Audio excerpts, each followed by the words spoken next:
এই গাইস, কি অবস্থা ব্রো? ও, চুলকাইতেছি। আচ্ছা। না, আমার চুলকাই কোনো সমস্যা নেই।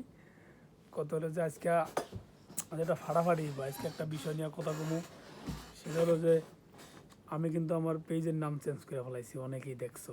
হ্যাঁ, এখন পেজের নাম দিছি এটিজে মাহমুদ। এখন অনেকে বলতে পারে যে ভাই, ব্যাচেলার মাহমুদ কি তাহলে শেষ? তাহলে কি আপনি বিয়ে করতেছেন খুব শিগগির? না ভাই, আমি ব্যাচেলারই আছি আসলে। ব্যাচেলারটা চেঞ্জ করে ফেলাইছি বিয়ে করার লিগে না। এটা চেঞ্জ করছি, দেখতেছি যে আমার নামে একটা টাইটেল দরকার।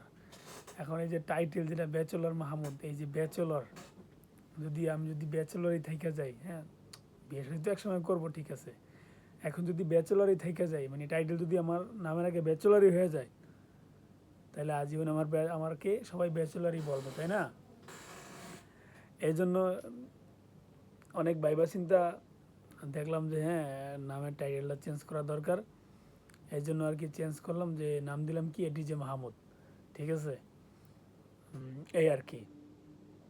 তো এখন যারা আমার পরিচিত যারা আছো, এখন অনেকেই জিজ্ঞেস করবে যে ভাই, এটিজে মানে কি?